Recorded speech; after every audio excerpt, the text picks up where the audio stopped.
नमस्कार कक्षा 9 के हर एक स्टूडेंट को। आज के दिन हम हमारे सब्जेक्ट हिंदी में दूसरा जो हमारा एकम है जिसका नाम है न्याय मंत्री। न्याय मंत्री जिसके लेखक है सुदर्शन। एक छोटी सी कहानी है और इस कहानी के जरिए हमें अच्छी सीख दी गई है और वह सीख है न्याय के विषय में कि न्याय किस तरह करना चाहिए, न्याय कैसा हो। न्याय हमें जो राजा हो या रंक, गरीब हो या अमीर, ऊंच हो या नीच, सभी जगह एक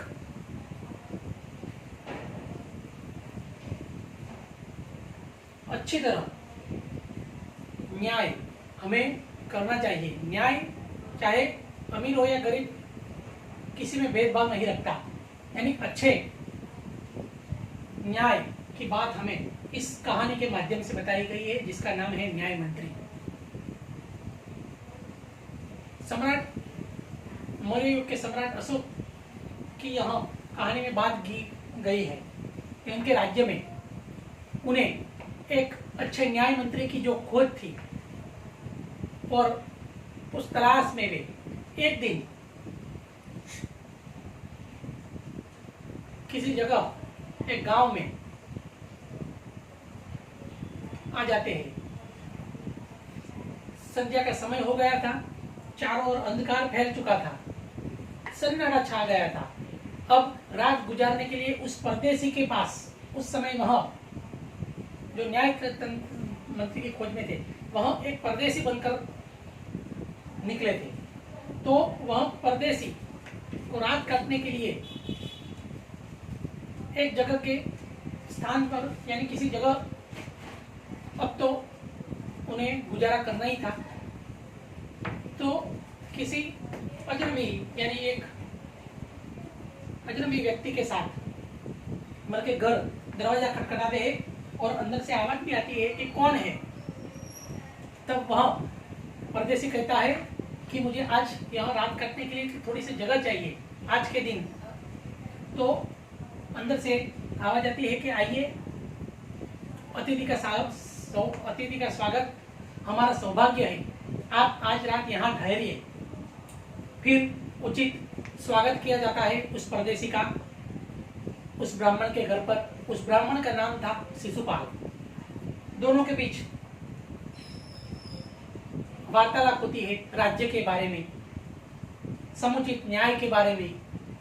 अच्छा न्याय आज सभी जगह देखने को नहीं मिलता। ऐसे ही राजा की बात पर शिशुपाल भी कहता है कि मुझे भी न्याय का अवसर जो मिले तो मैं भी न्याय करके तो अच्छा दिखा सकता हूं, पर मुझे अवसर चाहिए। दोनों के बीच वार्तालाप के बाद काफी रात होने के बाद वहां सो जाते हैं। दूसरे दिन वहां परदेसी सुबह उठकर चला जाता है और थोड़े दिन के बाद शिशुपाल के घर कुछ सैनिक आते हैं और वहां सैनिक शिशुपाल को, राज्य में महाराज का बुलावा आया है, इसलिए महाराज आपको बुलाने को भेजा है, तो आप हमारे साथ राज्य में चलिए। शिशुपाल घबरा जाता है और सोचता है कि क्यों आज महाराज ने बुला लिया, क्योंकि कोई भी हमें भी अचानक कोई बुलाए तो हम भी घबरा देते। जैसे पुलिस स्टेशन से कोई पुलिस हमारे घर पे आए तो हम भी घबरा सकते हैं कि पुलिस का हमारे घर पर क्यों काम। तो इस तरह शिशुपाल भी थोड़ा सहम में घबरा गए थे। फिर भी वहां उस दरबार में चले गए तो वहां देखा उन्होंने जो दरबार था, उस दरबार में जो राजा सम्राट थे वहां स्वयं वो परदेसी ही थे। शिशुपाल आश्चर्यचकित हो गए और सोचने लगे शायद महाराज ने मुझे इसलिए बुलाया होगा कि वहां जो परदेसी था, जो उससे मैंने बात बताई थी, तो कहीं महाराज से महाराज को उन्होंने बात नहीं कर दी होगी। फिर महाराज ने उससे पूछा, शिशुपाल तुम उस दिन कहते थे कि तुम्हें न्याय करने का अवसर चाहिए, तो आज मैं वह अवसर तुम्हें प्राप्त देता हूँ। क्या तुम इस राज्य के लिए न्याय करोगे? इस राज्य में न्याय मंत्री पद के लिए तुम योग्य हो मेरी नजर में, तो तुम क्या न्याय मंत्री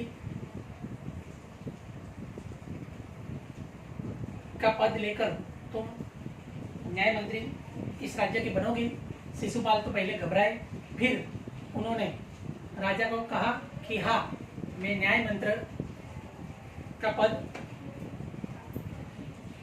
लेकर मैं उचित न्याय करने का अवसर चाहता हूँ, तो मुझे हाँ है, मुझे न्याय मंत्री पद दीजिए। तब महाराज ने उन्हें अपने न्याय मंत्री होने के लिए अपनी जो राजमुद्रा थी वह अंगूठी के रूप में उन्होंने पहना दी और उनको अपने राज्य के न्याय मंत्री बना दिया। न्याय मंत्री बनने के बाद अब शिशुपाल ने पूरे राज्य में अच्छी तरह सुव्यवस्थित सुप्रबंध करके आयोजन कर दिया। सभी जगह सभी प्रजाति वहां आनंद उल्लास के साथ रहती थी, किसी को किस प्रकार की तकलीफ नहीं थी और सभी जगह शिशुपाल के न्याय मंत्री की जो कार्य प्रणाली थी उसकी प्रशंसा होने लगी। अच्छी तरह राज वैभव और राजा का राज्य चलने लगा। फिर अचानक एक दिन उस राज्य में राजा के किसी पहरेदार की हत्या हो गई थी। पहरेदार की हत्या होने के बाद अब शिशुपाल का काम जो उनका जो कर्म था अब कार्य सामने आया और तब उन्होंने उस अपराधी को पकड़ने के लिए रात दिन एक कर दिए, कड़ी मेहनत करने लगे उस अपराधी को अपराध देने के लिए। फिर कुछ दिनों के बाद अपराधी का पता चल गया और अपराधी का पता चलने के बाद वह राज्यसभा में उपस्थित हुए और सभी राज्यसभा में मंत्रीगण के साथ शिशुपाल की उपस्थिति हुई। अब तक महाराज सम्राट ने कहा कि हे शिशुपाल, जो अपराधी था उसका तुम्हें पता चल गया, तो वह कौन है मुझे बताइए। तब शिशुपाल ने कहा कि अपराधी का तो पता चल गया है महाराज, और वह अपराधी स्वयं आप ही है। तो महाराज की आंखें लाल हो गई। क्रोध के मारे वह शिशुपाल को कहने लगे कि यह कैसे बात कर रहे हो तुम, मैंने किसी की हत्या नहीं की है। तब शिशुपाल ने कहा कि महाराज, अपराधी आप ही है, आप झूठ मत बोलिए, आपने ही पहरेदार की हत्या की है। तब महाराज ने स्वीकार करके कहा कि हाँ, मैंने अपराध किया है, पर वह जो पहरेदार था वह उदंड था, इसलिए मैंने उसकी हत्या की है। तब शिशुपाल ने कहा कि महाराज, हत्या आपने की है, पर उसको जो न्याय देना है, तो न्याय सही तरह जो देना हो, तो अपराधी की आपने हत्या की इसलिए आपको सजा मिलेगी ही। आप अपराधी हैं और आपको दंड भी दिया जाएगा, भले आप राजा हो तो भी, इसलिए आपको मृत्युदंड की मैं सजा देता हूँ। दरबार में सन्नाटा छा गया, महाराज भी निरंतर हो गए और सभी जो प्रजाजन थी और सभी जो मंत्रीगण थे वह चिंता में आ गए कि यह शिशुपाल ने कैसा न्याय दे दिया। और महाराज निरुत्तर होकर फिर अपराध अपना स्वीकार कर दिया और मन में गदगद भी होने लगे कि शिशुपाल ने सही न्याय किया है, वह सच्चाई के मार्ग पर चला है।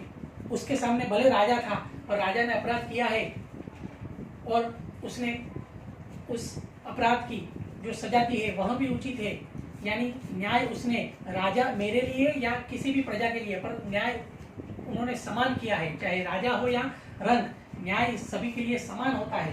यानी देश का न्याय तंत्र ऐसा होना चाहिए जो राजा या रंग भी न देखे। अगर हमें हमारे अंदर साहस हो तो हमें जरूर सच का सामना भी करना चाहिए। इसलिए भले मैं स्वयं राजा था, मैंने स्वयं शिशुपाल को न्याय मंत्री बनाया, फिर भी उसने सही न्याय दिया है। ऐसा समझकर राजा बहुत खुश हो गए। और फिर आगे शिशुपाल ने कहा, सिपाही को संकेत दिया और कहा कि जाओ तुम एक राजा की सोने की मूर्ति को ले आओ। तब सभी जो सेना थी वह राजा की सोने की मूर्ति लेकर आई और सभी देखने लगे कि क्यों यह सोने की मूर्ति यहाँ भिजवाई। तब शिशुपाल ने कहा कि राजा को ईश्वर का रूप माना गया है, अतः राजा को दंड देना मेरा कार्य नहीं है, पर राजा को दंड ईश्वर ही दे सकते हैं और राजा को हमारे समय में ईश्वर का रूप माना गया है। तो अब यह सजा के रूप में इस सोने की जो मूर्ति है राजा की, उसको फांसी पर लटका दिया जाए। इस प्रकार उचित न्याय करके शिशुपाल ने सभी जगह अपनी प्रशंसा पाई।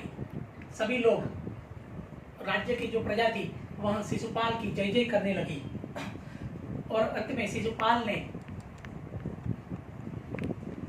सम्राट अशोक को वह राजमुद्रा फिर से वापस दे दी और कहा कि महाराज, मुझसे यह भार नहीं उठाया जा सकता, आप ले लीजिए। पर महाराज ने कहा कि ऐसी बात नहीं है, तुम तो बहुत ही अच्छे न्याय मंत्री हो, तुमने सच्चाई का सामना साहस पूर्वक किया है और तुमने अपराधी का जिस प्रकार पता लगाया है वह स्वयं अच्छा कार्य है, इसलिए तुम्हें ही इस राज्य मंत्री का न्याय पद संभालना होगा और अच्छी तरह न्याय करना होगा। मैं तुमसे बहुत प्रसन्न हूँ कि मुझे एक अच्छा न्याय मंत्री मिला। तो दोस्तों, यह आपके सामने जो मैंने कहानी का सार बताया है कि देश का न्याय तंत्र कैसा होना चाहिए। राजा या रंक भी न हो, राजा या रंक भी न देखे, अच्छा न्याय करे और अगर हमारे अंदर साहस हो तो हम जरूर सच का सामना करें और अच्छी तरह न्याय दे सकें।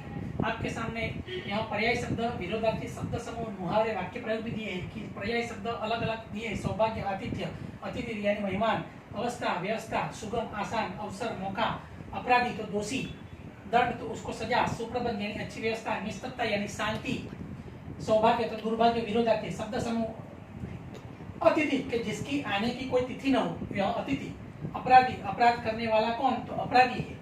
मुहावरे भी दिए, रात दिन एक करना यानी कड़ी मेहनत करना, नींद उड़ जाना